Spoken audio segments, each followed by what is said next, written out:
Look, first things first, I need to apologize for the backdrop. I generally avoid the whole sort of cliched board game collection background as much as possible. But as I'm sure it's the case for most of you, I'm stuck in my house, and honestly, this is where I sit all day because I work from home for the time being. I don't want to get up, so I'm not going to.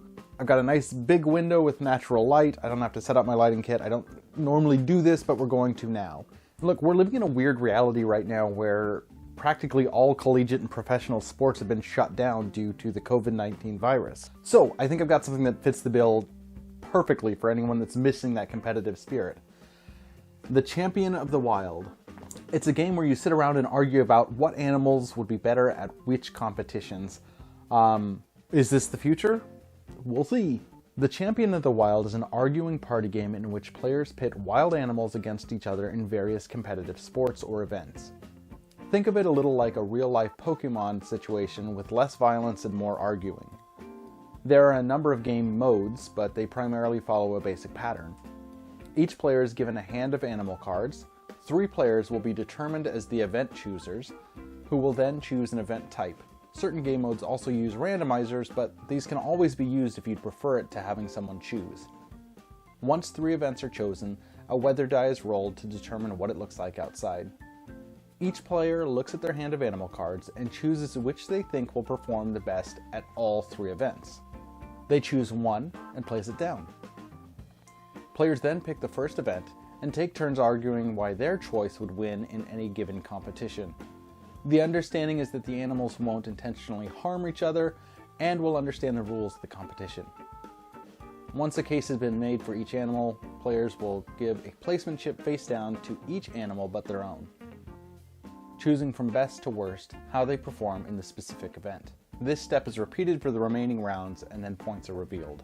Now, I mentioned game modes, and that's specifically because that's the biggest difference between the first edition and the second edition of The Champion of the Wild. While that's touted as the biggest difference, the gist is pretty much the same across all of them. Now, the different game modes introduce things like drafting and longer gameplay, more strategic choices, and there's certainly a heightened element of strategy if you'd like to go in and do something like that. But it's a party game, and the gist of it is not so much in the mechanics and the strategy of picking the right animal for the right event.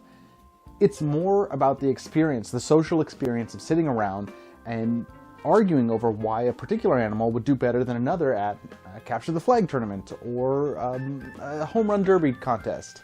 Now, I really wanted to get a good look at the Champion of the Wild, so I was super excited that I had a chance to review it.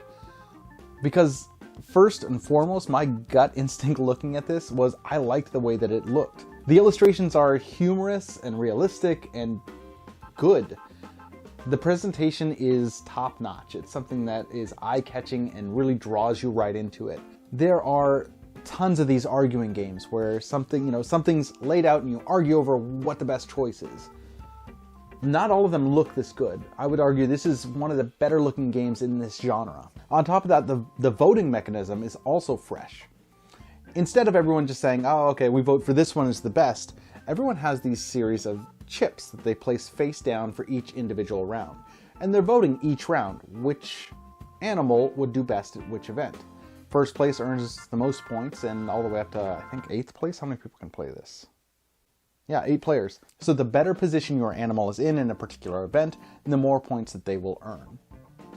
And that's where choosing the right animal that can maybe do the best possible over the course of 3 events, instead of just specializing in one. You know that your elephant's going to do great at a home run derby contest, but maybe isn't going to do so great in like a 100-meter dash.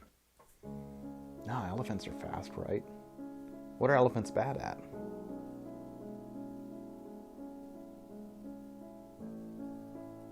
A figure skating contest. The idea is you choose an animal that you think will do, at the very least, okay over the course of 3 events instead of specializing in one.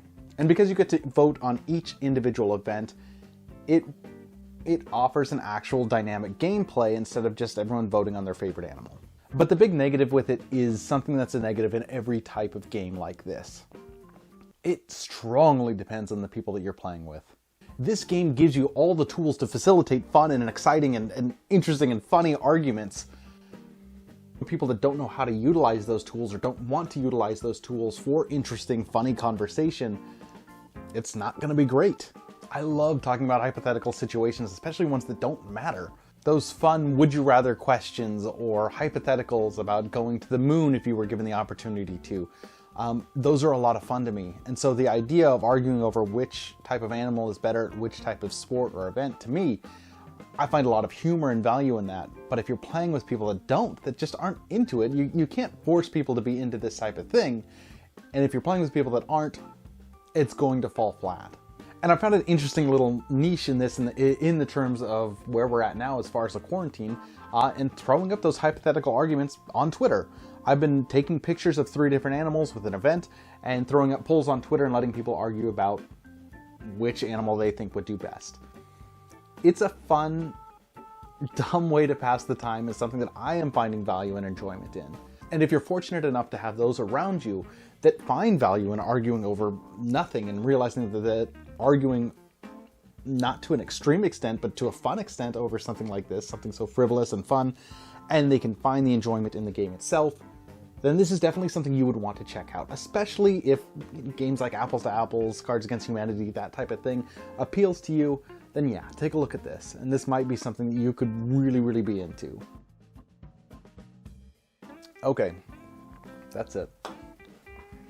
Let's scoot back in because this is where my computer's at.